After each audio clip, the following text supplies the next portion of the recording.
السلام عليكم ورحمة الله وبركاته إن شاء الله تنوريني فضائل عمل جاء قرآن أخانا وفابيا مكباري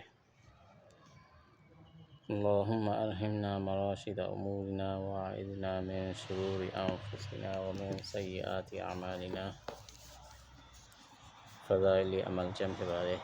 قرآن أخاناချင်းမုန်းတဲ့အပေါင်းသည်အလောင်းရှင်မြတ်တော်ဖြစ်ပါသည်ထိုရှင်မြတ်ကအင်ဆန်လူသားကိုဖန်ဆင်းတော်မူပြီးထိုရှင်မြတ်ကရှင်းလင်းစွာစကားပြောနည်းကိုသင်ကြားပေးတော်မူ၏ထိုရှင်မြတ်သည်လူသားအဖို့ကုရ်အာန်ကျမ်းမြတ်ကိုချပေးတော်မူ၏ထိုကျမ်းတော်မြတ်ကိုအီမန်ရှင်များအဖို့နစီဟတ်ဆုံးမစကားရှီဖာယောဂပျောက်ကင်းစေသောအရာဟီဒါယတ်လမ်းညွှန်မှုရာဟ်မတ်ဂရုဏာတတ်မှုအဖြစ်သတ်မှတ်ထားတော်မူသည်ယဉ်ကျမ်းတွင်ဒွိဟတန်တရားဟူ၍မရှိပေထို့ပြင်ယဉ်ကျမ်းတွင်ကိုယ်ကောင်းမှုဟူ၍လည်းမရှိသေးတာမကလုံးဝဖြောင့်မတ်သောလမ်းစဉ်ဖြစ်သည်ယုံကြည်လက်ခံသူများအတွက်အထောက်အထားနှင့်နိုးလင်းဝဲမှုဖြစ်ပေသည်ထို့ပြင်ဒရုဆလမ်မြတ်တာအပေါင်းသည်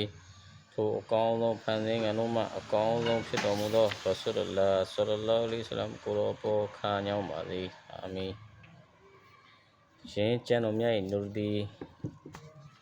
တတ်တော်ထင်ရှားရှိစဉ်ကာလ၌လူသားအပေါင်းတို့၏နှလုံးသားကို၎င်း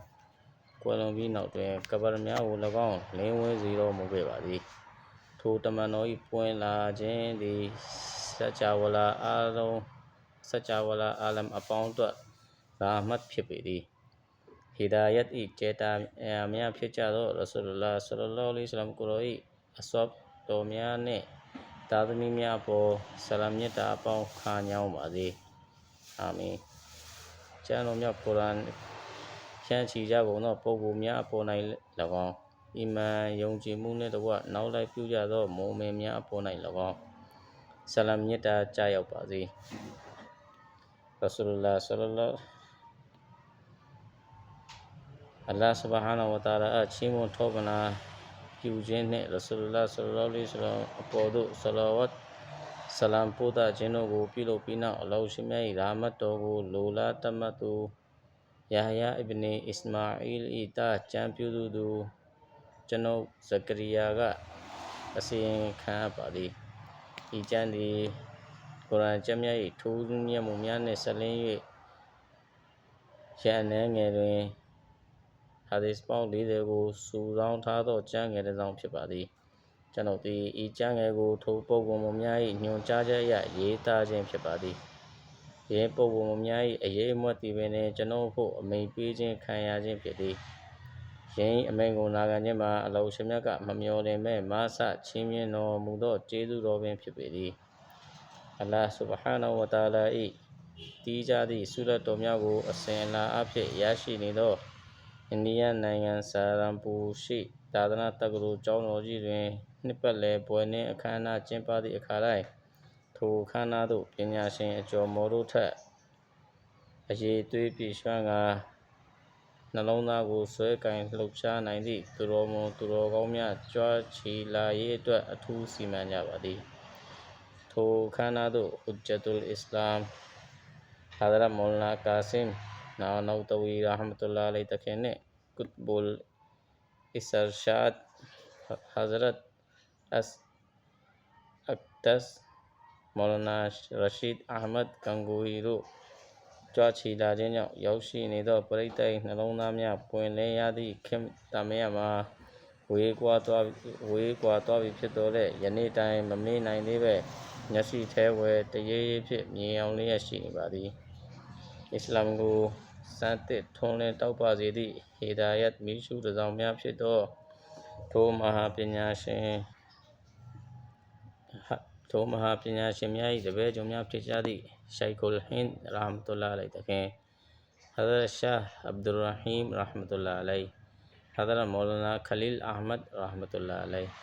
ဟဇရတ်မောလနာအရှရဖ်အလီရာဟမတုလာအလိုင်တခင်တို့သည်လည်းထိုနှစ်ပတ်လည်အခမ်းအနားသို့ကြွားချီလာသဖြင့်ဝိညာဉ်ခြုံငိမ့်နေပြီဖြစ်သောနှလုံးသားများကိုရှင်သန်ရွှင်လန်းစေကာလင်းဝဲမှု စမ်းရည်ကြောင်းများကိုတသွင်သွင်စီးဆင်းစေခဲ့ပြီးချစ်မြတ်နိုးကြည်နူးလိုသူတို့အားချစ်မြတ်တာရေကြည်ရေအေးများတဝါကြီးတိုက်ကျွေးခဲ့ပါသည်ထိုအခါသမယ၏အခမ်းအနားများသည်ထိုဟီဒါယတ်၏လာပြေဝန်းများမှလက်မဲ့ဖြစ်ရတော့လဲထိုပုဂ္ဂိုလ်တို့၏တပည့်ပုံများကြောင့်ဟီဒါယတ်ရလျက်ပင်ရှိနေသေးကြောင်းယခုနှစ်အခမ်းအနားသို့ကြွရောက်ချင်းမြင့်သူများကတသေးထူလျက်ရှိကြပေသည်ဒီအကြောင်းချင်းရာကိုသိမြင်သူတို့ကမျက်ဝါးထင်ထင်တွေ့မြင်ကြရပြီးမမြင်တွေ့ရသည့်ကျွန်ုပ်အနေနှင့်မူထူးခြားချက်များကိုအနည်းငယ်များပင်ရိပ်စားမိပါသည်ယင်းအခမ်းအနားသို့တရားစကားများနှင့်အာဝိဇ္ဇံအာဘော်တို့ကိုလေးလာမှတ်သားနာယူရန်လာရောက်သူတို့ဖို့စိတ်ကြည်လင်ပျော်ရွှင်ရာအကြောင်းမဖြစ်နိုင်ပေထို့သောမဟုတ်ပဲစိတ်နှလုံးပြုပြင်သောဆေးကိုလိုလားသူတက်ရောက်လာပါကပုံမူအကျိုးတက်ရောက်ထွန်းပေါက်အောင်မြင်ပေမည်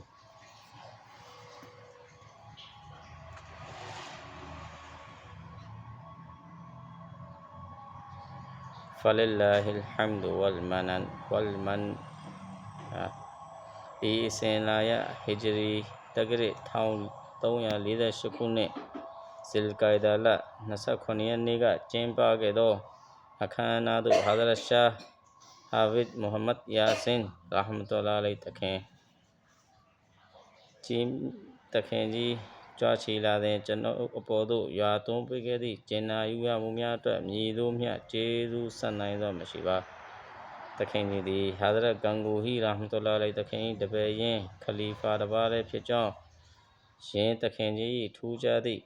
ကြံအင်လက္ခဏာအာယုံစူးစိုက်မှုနူလင်းဝဲမှုဘရကတ်ရှိမှုစသည်တို့နှင့်ဆက်လင်း၍အထူးပြောဆိုရန်မလိုအပ်တော့ပေအခမ်းအနားပြီးဆုံး၍အိမ်ပြန်ရောက်သွားပြီးနောက်ဟာဒီစ်တော်40ကိုစုဆောင်း၍ဘာသာပြန်ဆိုကာဖဇိုင်လီကုရ်အာန်အမည်ဖြင့်စာမူတစ်ခုပြုစုတင်ပြရန်ညွှန်ကြားစာမေတ္တာစာသိက္ခာတင်စာတစ်စောင်ရောက်ရှိလာပါတော့သည်ထိုမိန်ကြားလွှာသည်ကျွန်ုပ်ခရီးသွားနေကြကျွန်ုပ်၏ပါသွေးဟာဇရတ်ကြီးမော်လနာမိုဟမ္မဒ်အီလီယာစ်ရာဟမတုလ္လာအလိုင်သခင်လက်ဝဲသို့ရောက်ရှိနေခြင်းဖြစ်ကြောင်းကျွန်ုပ်ခရီးမှပြန်ရောက်နေလဲညွှန်ကြားမိတ်ဆိုထားသည့်အတိုင်းမပြတ်မကွက်ဆက်ပြုစုရန်ထပ်မံ၍တိုက်တွန်းလျက်စာကိုပေးအပ်ခံရပါသည်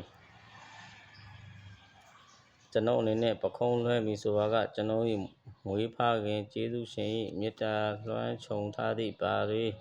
အလ်ဟဂျ်မော်လနာဟာဗစ်မိုဟမ္မဒ်အီလီယာစ်ရာဟမတုလ္လာအလိုင်သခင်ကတဆင့်ထပ်မံ၍မိတ်ဆိုညွှန်ကြားမည်ဖြစ်ရာပခုံးလွှဲရန်မရတော့ပေ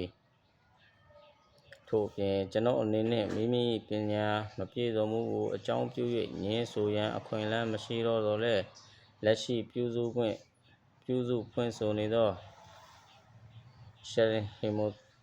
တာတာအီမမ်မာလစ်ကျမ်းကိုအကြောင်းပြကာထွက်ပေါက်ရယူနိုင်ပါလျက်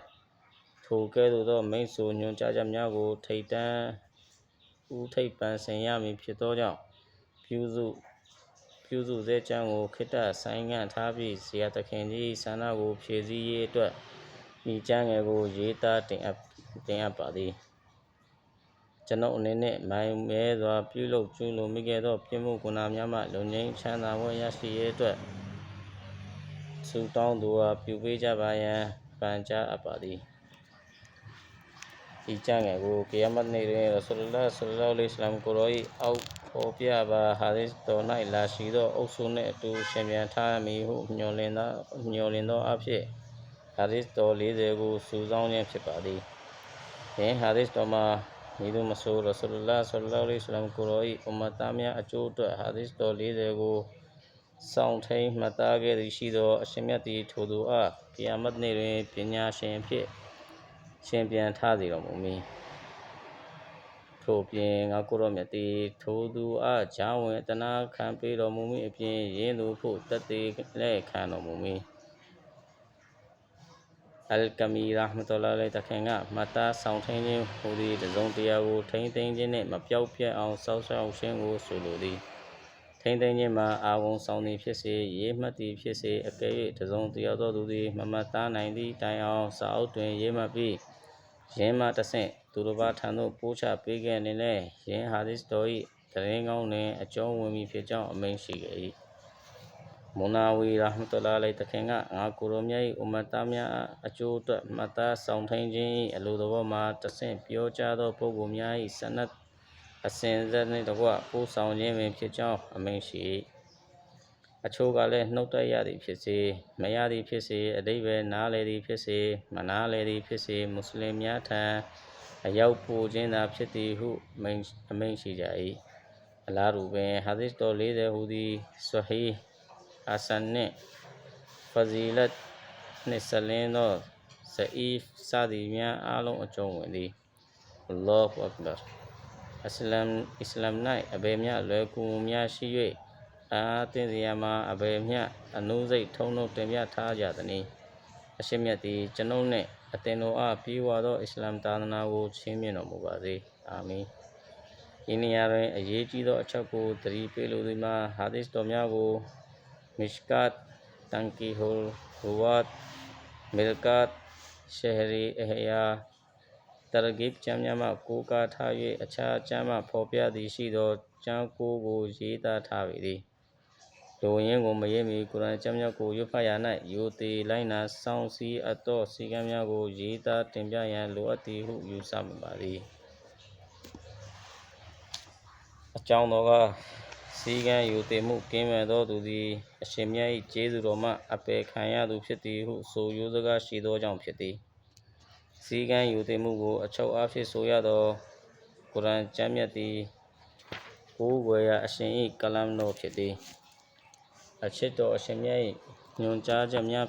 ဖြစ်၏အချစ်ကိုကြုံမှုသောသူသည်ချစ်သူ၏စာချစ်သူ၏ပြောဆိုချက်များနှင့်ရေးသားချက်များမှာချစ်တော်သူအနေဖြင့်မြင့်မြတ်တန်ဖိုးရှိသည်ကိုသိကြ၏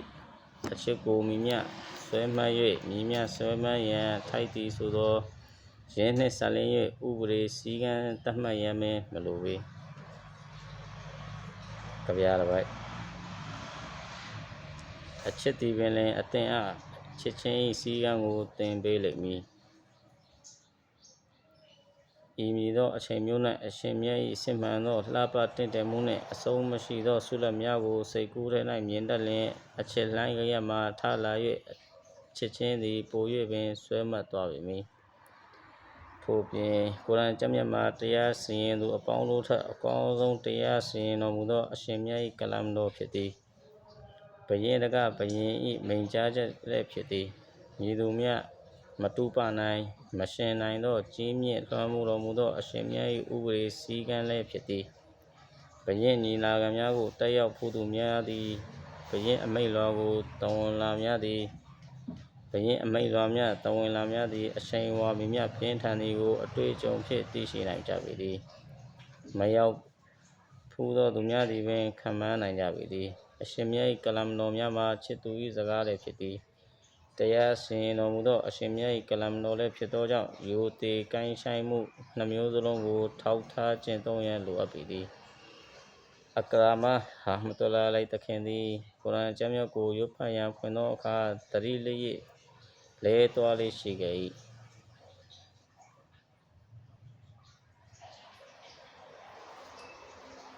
နှုံးမှလည်းဟာဒါကလာမူရဘ်ဘီဟာဒါကလာမူရဘ်ဘီ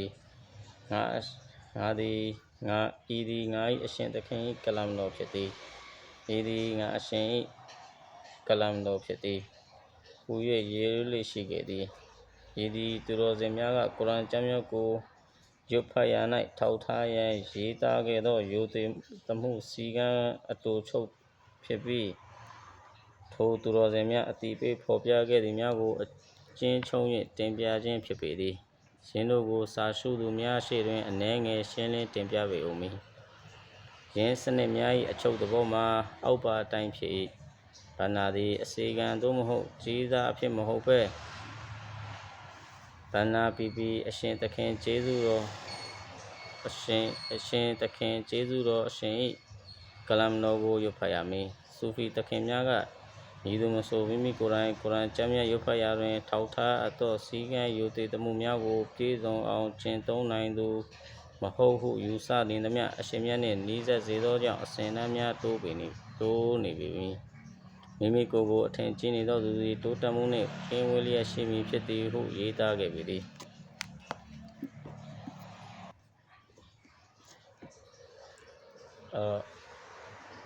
ရှာလာချတိရတဲ့အပေါ်မှာလက်တွေ့အမှလုံးလာတဲ့တော့ဖိအလရှင်ချင်းမြတော်ပါသည်အာမင်ဒီဖဇာလီကုရ်အာန်ကျမ်းအမလ်ကျမ်းကုရ်အာန်ရဲ့အဖွင့်ကပြောပြတာကစကားပြောခြင်းရတယ်ကိုယ့်အကိုတတမိဘတွေတင်မိတာမဟုတ်အလ္လာဟ်ကပဲလူသားတွေကိုစကားပြောနိုင်ဖို့အတွက်တင်မိတာလားဆိုပြီးရေးတာတယ်